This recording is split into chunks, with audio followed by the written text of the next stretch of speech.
नमस्कार, कविता मराठी किचनमध्ये आपलं स्वागत आहे. चला तर मग आज आपण इथे गूळ घालून तिळाच्या पोळ्या कशा बनवायच्या ते बघणार आहोत. चला तर मग रेसिपीला सुरुवात करूया. तर त्यासाठी आपण इथे घेतलेलं आहे गव्हाचं पीठ घेतलेलं आहे. ते छान चाळून घ्यायचं आहे आपल्याला आणि त्याच्यामध्ये चवीपुरतं मीठ टाकून घेतलेलं आहे आणि छान थोडं थोडं पाणी ओतून आपल्याला ही छान गोळा मळून घ्यायचा आहे. तर अगदी आपण चपात्याला कसं मळतो तसाच मळून घ्यायचा आहे इथे. तर मस्त असा ही गोळा मळून झालेला आहे पिठाचा.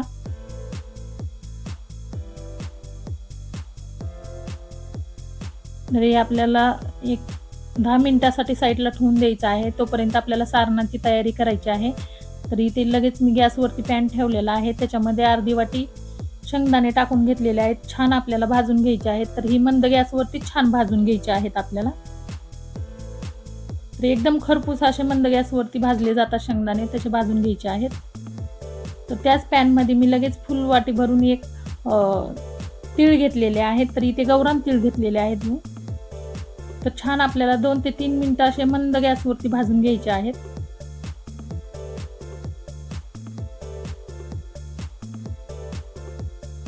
तर मस्त आपले तीळ पण भाजून झालेले आहेत इथे. साईडला काढून घेऊया. लगेच आपल्याला हे थंड झाल्यानंतर वाटून घ्यायचे आहेत. तर याच्यामध्ये मिक्सरच्या भांड्यामध्ये मी टाकून घेतलेले आहेत तीळ, शेंगदाणे आणि इथे गूळ घेतलेला आहे 1 वाटीभर. ज्या वाटीने तीळ घेतलेला आहे त्या वाटीनेच आपण गूळ पण घेतलेला आहे फुल भरून वाटी 1 आणि शेंगदाणे अर्धी वाटी घेतलेले आहेत. तर इथे विलायची पावडर टाकून मी वाटून घेतलेला आहे. तर इथे असं सुट्ट वाटण झाल्यानंतर याच्यामध्ये काय करायचं, आपल्याला 1 चमचाभर तूप टाकून घ्यायचं आहे आणि परत मिक्सरला फिरवून घ्यायचं आहे. तर छान अशी बाइंडिंग येते ह्याला. तर आपण हे एका बाउलमध्ये काढून घेऊया. तर मस्त असं सारण झालेलं आहे इथे. पीठ पण आपलं छान असं भिजलेलं आहे. तर एवढा असा गोळा घ्यायचा आहे आपल्याला.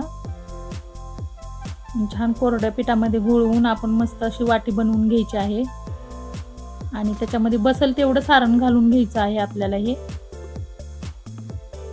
तिळगुळ शेंगदाण्याचं सारण जे आहे ते मस्त असं घालून घ्यायचं आहे आपल्याला त्या वाटीमध्ये आणि छान असं उंडा बनवून घ्यायचा आहे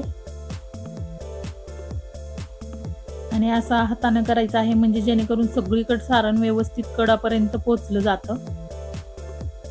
आणि इथे कोरड्या पिठामध्ये घोळवून छान आपल्याला हलक्या हाताने हे लाटून घ्यायचं आहे.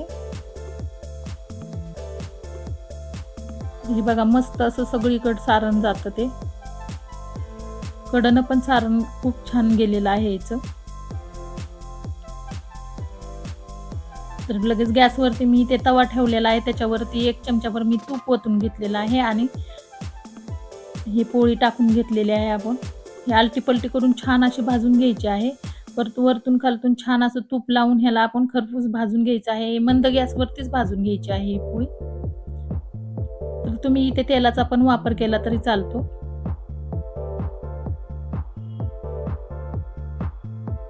तर इथे वरतून खालतून छान असं तूप लावून मी खरपूस भाजून घेते.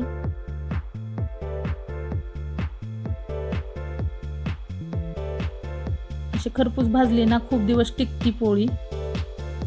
5 ते 6 दिवस छान अशा आरामात टिकतात ह्या पोळ्या आणि आपण प्रवासात पण घेऊन जाऊ शकतो हे पोळ्या. ते मी दुसरी परत लाटून दाखवते. मस्त असा उंडा करून भरपूर सारं सारण भरून छान अशा हलक्या हाताने आपल्याला पोळी लाटून घ्यायची आहे. तर ही कोरड्या पिठामध्ये छान अशी घोळवून ह्या हाताने मी दाखवल्याप्रमाणे करू शकता तुम्ही. असं केल्यानं ना सारण सगळीकडनं व्यवस्थित जातं. हे बघा आपलं कडपर्यंत सारण गेलेलं आहे पोळीमध्ये.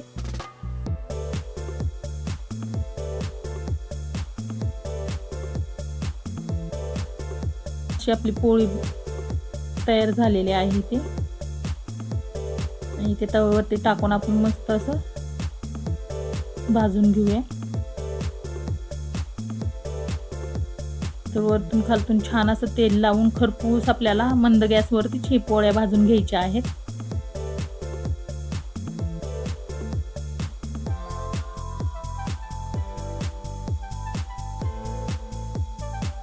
मस्त अशा टम्म फुगल्या जातात ह्या पोळ्या.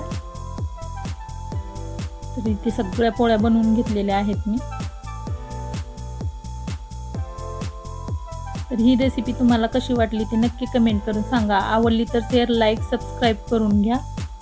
भेटूया आपण अशाच नवीन रेसिपीमध्ये.